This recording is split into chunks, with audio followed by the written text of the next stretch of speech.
के किनारे उसी नदी से जुड़ा एक बहुत बड़ा जलाशय था। जलाशय में पानी गहरा होता है, इसलिए उसमें काई तथा मछलियों का प्रिय भोजन जलीय सूक्ष्म पौधे भी उगा करते हैं। और ये जगह तो मछलियों को बेहद पसंद आती है। उस जलाशय में भी नदी से बहुत सारी मछलियां आकर रहा करती थी। अंडे देने के लिए तो तकरीबन सारी मछलियां उसी जलाशय में आती थी। वो जलाशय लंबी घास व झाड़ियों से घिरा होने के कारण आसानी से नजर नहीं आता था। नीलकमल मछली संकट आने के लक्षण मिलते ही हमेशा संकट को टालने के उपाय में लगी रहती थी। और फिर रानीमती मछली कहती थी कि संकट आने पर ही उससे बचने का यत्न करो। कमला मछली का सोचना था कि संकट को टालने या उससे बचने की बात तो एकदम फिजूल है। अरे करने कराने से अगर कुछ होता तो बहुत पहले हो गया होता। जो कुछ किस्मत में लिखा है वो तो होकर ही रहेगा। पता है फिर क्या हुआ? एक दिन शाम को सभी मछुआरे नदी में मछलियां पकड़कर घर वापस जा रहे थे, क्योंकि बहुत कम मछलियां उनके जाल में फंसी थी। इसलिए उनके चेहरे उदास दिख रहे थे कि तभी उन्हें झाड़ियों के ऊपर मछलीखोर पक्षियों का झुंड जाता हुआ दिखाई दिया। सभी पक्षियों की चोंच में मछलियां दबी थी। वो मछुआरे ये नजारा देखकर चौंक गए। एक मछुआरे ने अंदाजा लगाया कि लगता है झाड़ियों के पीछे नदी से जुड़ा एक बहुत बड़ा जलाशय है, जहां पर इतनी सारी मछलियां पल रही हैं कि मछलीखोर पक्षियों के भी मौज हो रही है। मछुआरे खुश होकर झाड़ियों में से होकर जलाशय के तट पर आ निकले। उन मछलियों को ललचाई भरी नजरों से देखने लगे कि तभी दूसरा मछुआरा बोला, आहा, वाकई ये जलाशय तो मछलियों से भरा हुआ है। छोटी बड़ी हर तरह की मछली जो हमारे खाने के काम भी आएगी और बेचने के काम भी। आज तक हमें क्यों नहीं पता लगा इसके बारे में? यहाँ हम ढेर सारी मछलियाँ पकड़ेंगे। अरे हमारे लिए तो सोने पर सुहागा होगा। तीसरे ने कहा, अब तो शाम घिरने वाली है दोस्तों, चलो अभी चलते हैं और कल सुबह आते ही यहाँ जाल डालेंगे। समझ गए ना? इस प्रकार सारे मछुआरे दूसरे दिन का कार्यक्रम तय करने लगे। तीनों मछलियों ने मछुआरों की बातें सुन ली थी। नीलकमल मछली कहने लगी, साथियों, तुमने मछुआरों की बातें सुन ली ना? अब तो यहाँ रहना हमारे लिए ठीक नहीं है। हमारी जान को खतरा है। और फिर तुमने अपने कानों से तो सुनी है खतरे की सूचना। समय रहते हम सबको अपनी जान बचाने का तरीका अपनाना चाहिए। मैं तो अभी इस जलाशय को छोड़कर नहर के रास्ते नदी में जा रही हूँ। उसके बाद चाहे मछुआरे आए, अपना जाल फेंके तो मेरी बला से। तब तक तो मैं बहुत दूर जा चुकी होंगी। इस पर रानीमती मछली बोली, अब तुम्हें जाना है तो जाओ, मैं तो तुम्हारे साथ ना आऊंगी। देखो डरपोक कहीं की, कितना डरती है मछुआरे से। हमें इतना घबराने की जरूरत थोड़ी ही है। हो सकता है कि कल को हम पर संकट ही ना आए। उन मछुआरों का आने का कार्यक्रम बदल भी तो सकता है। हो सकता है उनके जाल कल रात ही रात में चूहे कुतर जाएं, या फिर उन्हीं की बस्ती में कहीं से आकर आग लग जाए। अरे भूचाल भी तो आ सकता है, और नहीं तो रात ही रात में मूसलाधार बारिश भी तो पड़ सकती है उनके ऊपर। बाढ़ से उनका सारा गांव बह सकता है, इसलिए उनका आना अभी निश्चित नहीं है। जब वो आएंगे तब की तब सोचेंगे। हो सकता है कि मैं उनके जाल में ही ना फंसूं। मैं कोई मगरमच्छ हूँ जो उनके जाल में फंस जाऊंगी आसानी से। इस पर कमला मछली ने अपनी भाग्यवादी बात कही, अरे बहनों, भागने से अब तक कुछ हुआ है जो आगे हो जाएगा? मछुआरों को आना है तो आ जाएंगे। अरे हमें उनके जाल में फंसना है तो हम फंस ही जाएंगे ना। किस्मत में मरना लिखा है तो क्या किया जा सकता है, बोलो। इस प्रकार नीलकमल मछली तो तुरंत ही वहाँ से चली गई। रानी मती और कमला मछली जलाशय में ही रह गई।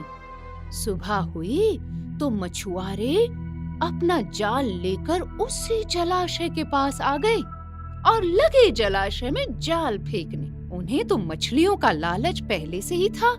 रानी मती मछली ने संकट को आए देखा तो लगी अपनी जान बचाने के उपाय सोचने। उसका दिमाग तो 200 प्रति घंटे की रफ्तार से चल रहा था। आसपास छिपने के लिए कोई जगह नहीं थी। तभी उसे याद आया कि उस जलाशय में काफी दिनों से एक मरे हुए ऊद बिलाव की लाश तैर रही है। वो उसके बचाव के काम आ सकती है। रानी मती मछली जल्दी से उस लाश के अंदर चली गई। लाश सड़ने लगी थी, लेकिन रानी मती मछली को तो अपनी जान बचाने की लगी थी। सड़ती लाश की सड़ांध अपने ऊपर लपेटकर वो बाहर निकली। कुछ ही देर में मछुआरे के जाल में रानी मती मछली फंस गई। मछुआरे ने अपना जाल खींचा और मछलियों को किनारे पर जाल से उलट दिया। मछलियां तो जैसे तड़पने लगी। उनके लिए जल ही तो जीवन था। परंतु रानी मती मछली अपना दम साध कर मरी हुई मछली की तरह पड़ी रही। जैसे मछुआरों को ये लगे कि ये मछली ऊद बिलाव के पेट के अंदर जाकर उसकी सड़ी हुई बदबू से मर गई है। और दोस्तों, हुआ भी यही। मछुआरे को सड़ांध का भभका लगा तो वो मछलियों को उलट पलट कर देखने लगा। फिर उसने बेसुध पड़ी हुई रानी मछली को उठाया, उसे सूंघा। हाय राम, छी! ये मछली तो कई दिनों की मरी हुई है, पूरी तरह सड़ चुकी है। ऐसा मुंह बनाकर उस मछुआरे ने रानी मती मछली को वापस जलाशय में फेंक दिया। रानी मती मछली तो अपनी बुद्धि का प्रयोग कर संकट से बच निकली। अपनी किस्मत को वाह-वाह करने लगी। पानी में गिरते ही उसने ऐसा गोता लगाया कि जलाशय की गहराई में जाने कहां खो गई। सुरक्षित गहराई में जाकर ही उसने अपनी जान की खैर मनाई। उधर कमला मछली भी मछुआरे के जाल में फंस चुकी थी। कमला मछली एक टोकरे में डाल दी गई थी। भाग्य के भरोसे बैठी रहने वाली कमला मच्छी ने उसी टोकरी में अन्य मछलियों की तरह तड़प तड़प कर अपनी जान गंवा दी। दोस्तों, इसीलिए कहते हैं कि भाग्य के भरोसे रहने से कुछ नहीं होता। अपने हाथ पांव चलाने से ही अपनी किस्मत को इंसान रचता है। मुनमुन और चंचल बहुत ही अच्छी दोस्त रहती हैं। वो जहाँ भी जाती हैं साथ जाती हैं। दोनों को घूमने का बहुत शौक होता है। एक दिन वे अपने माता पिता से कहती हैं कि उनकी कल के दिन की छुट्टी है और वे दोनों पास वाले बगीचे में खेलने और पिकनिक मनाने जाना चाहती हैं। बगीचा घर के बहुत पास होता है, इसलिए दोनों के माता पिता उन्हें उस बगीचे में जाने की अनुमति दे देते हैं और कहते हैं, मुनमुन, चंचल बेटा, शाम को जल्दी घर लौट आना। ठीक है माँ। दोनों बहुत खुश रहती हैं और बगीचे में पहुँच जाती हैं और एक जगह पर अपना सामान रखकर बगीचे में खेलने लगती हैं। उन दोनों को वहाँ कोई दिखाई नहीं देता, तो मुनमुन चंचल को कहती है, चंचल, यहाँ हम दोनों के अलावा कोई दिखाई नहीं दे रहा। मैं भी यही सोच रही हूँ, लेकिन अच्छा है हमें खेलने को इतना बड़ा बगीचा मिल गया। हाँ चंचल, मैं बहुत थक गई हूँ। हम थोड़ी देर यहाँ बैठकर खाना खा लेते हैं, फिर खेलेंगे।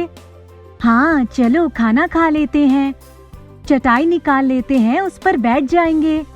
चंचल, मैं चटाई लाना तो भूल ही गई। अब क्या करें? दोनों यहाँ वहाँ बैठने के लिए कुछ देखते हैं। इतने में उन्हें एक चटाई दिखाई देती है। चटाई देखने में सुनहरी होती है और बहुत सुंदर दिखती है। दोनों उस चटाई को लेकर आते हैं और उस पर बैठकर खाना खाते हैं। खाना खाने के बाद मुनमुन कहती है, चंचल, ये चटाई कितनी सुंदर और कितनी मुलायम है ना। ऐसा लग रहा है कोई इसे बगीचे में भूल गया है। हाँ, लेकिन हम तो इसे लेकर अपने घर जाएंगे। मेरा तो इतनी सुंदर चटाई को यहाँ छोड़ने का बिल्कुल मन नहीं है। हाँ, तुम ठीक कह रही हो। और बात करते हुए चंचल कहती है, मुझे पहाड़ों पर घूमने का मन कर रहा है। इतना कहते ही चटाई उड़ने लगती है और उन दोनों को पहाड़ों की सैर करवाती है। अरे, ये कैसी चटाई है? हाँ चंचल, मुझे भी बहुत डर लग रहा है। इतने में चटाई से आवाज आती है, डरो मत, इस समय तुम लोग चमत्कारी चटाई पर बैठे हो। तुम जो भी मांगोगे तुम दोनों को मिलेगा। अब तो दोनों का डर भाग जाता है और दोनों बहुत खुश हो जाती हैं। मुनमुन चटाई से पूछती है, क्या हम तुम्हें अपने घर ले जा सकते हैं? हाँ, लेकिन हम तुमको छुपा के कहाँ रखेंगे? मैं आकार में छोटी हो जाती हूँ, फिर तुम मुझे कहीं भी रख सकते हो और कहीं भी लेकर जा सकते हो। कैसे? इतना बोलते ही चटाई छोटी सी हो जाती है। ये देखकर मुनमुन और चंचल हैरान रह जाती हैं। अरे वाह मुनमुन, हम तो इस चमत्कारी चटाई को कहीं भी रख सकते हैं और जब चाहे सैर पर जा सकते हैं। हाँ, तुमने सही कहा। अब चंचल और मुनमुन बहुत खुश हो जाती हैं। दोनों को जो भी चाहिए होता है, दोनों चमत्कारी चटाई से बोल देती है और चटाई भी उन दोनों की हर इच्छा पूरी करती है। कुछ दिन तो ऐसे ही चलता रहता है। एक दिन मुनमुन और चंचल चमत्कारी चटाई को कहती हैं कि उन्हें घूमने जाना है, लेकिन चटाई उस दिन अपना जादू नहीं दिखा पाती। क्या हुआ? आज हम घूमने नहीं जा सकते क्या? मेरी शक्तियाँ अब खत्म हो रही हैं। अब तुम दोनों मुझे वहीं छोड़कर आओ जहाँ से लेकर आए थे, क्योंकि अब मैं तुम्हारी कोई भी इच्छा पूरी नहीं कर पाऊंगी। तो मेरा यहाँ क्या काम? मुनमुन और चंचल को चटाई की बात सुनकर बहुत दुख होता है। वे चटाई को कहती हैं, तुम्हारी शक्तियाँ खत्म हो गई तो क्या हुआ? हम तुम्हें हमेशा अपने साथ रखेंगे। तुमने हमारी बहुत सारी इच्छाएं पूरी की हैं। हम तुम्हें अकेला नहीं छोड़ सकते। तुम हमेशा हमारे साथ ही रहोगी। ये सुनकर चटाई बहुत खुश होती है और वे दोनों हमेशा चटाई को अपने साथ रखती हैं।